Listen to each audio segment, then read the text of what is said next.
Il a tué ma fille. Fais-le souffrir.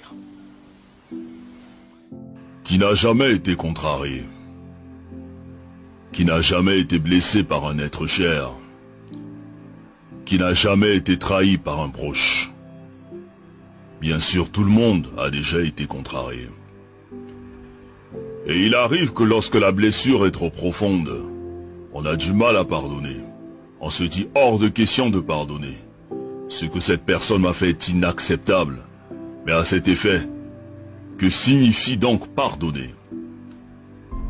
Pardonner, c'est le fait de ne pas tenir compte d'une offense qu'on t'a faite, d'une erreur, d'une faute. C'est le fait de renoncer à punir, de renoncer à se venger, de renoncer à rendre le mal par le mal. Seulement, il n'est pas facile de pardonner à une personne qui t'a fait du mal. Surtout, si tu croyais en elle, que tu avais confiance en elle. Tu préfères la garder prisonnière et tu refuses de lui pardonner. Le souci est que lorsque nous refusons de pardonner, nous nous constituons nous-mêmes comme étant prisonniers. Et on commence à développer la haine, à développer l'amertume, à cultiver la jalousie et à cultiver la rancune. Et pourtant tous nous souhaitons que Dieu nous pardonne. Pour nos erreurs, nos offenses, nos imperfections et nos failles. Mais nous refusons de pardonner les fautes des autres, comme si nous n'avons jamais fait du mal à personne, comme si nous étions irréprochables. Qui donc peut oser dire qu'il n'a jamais fait du mal? Qui est parfait? Qui n'a jamais commis d'erreur, qui n'a jamais fait le moindre mal?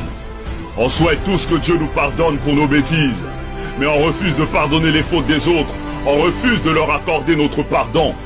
Et nous sommes toujours les premiers à aller à l'église, à aller à la mosquée, alors que dans nos cœurs nous avons des gens qu'on a constitués comme prisonniers. Mais jusqu'à quand allons-nous porter ces fardeaux? Jusqu'à quand allons-nous refuser de pardonner? Mais qu'est-ce qu'on gagne à détester ceux qui nous ont offensés? Parce que celui qui pardonne est celui qui a décidé d'avancer. Celui qui pardonne est celui qui a décidé de se libérer. Celui qui pardonne a fait le choix de donner un cadeau à quelqu'un même s'il ne le mérite pas. Parce que la rancune est une lourde pierre que celui qui pardonne n'a pas envie de transporter. Quand tu décides de pardonner, tu le fais d'abord pour toi-même. Tu le fais pour avoir la paix. Tu le fais pour avoir la tranquillité. Tu le fais pour être libre. Parce que celui qui refuse de pardonner est un meurtrier qui s'ignore. Pardonner, ce n'est pas oublier, ni cesser d'aimer, mais c'est se libérer d'un fardeau, c'est se soigner, c'est relever la tête, c'est prendre son chemin avec le sourire pour avoir un meilleur lendemain. Pardonnons à toutes ces personnes qui nous ont blessés.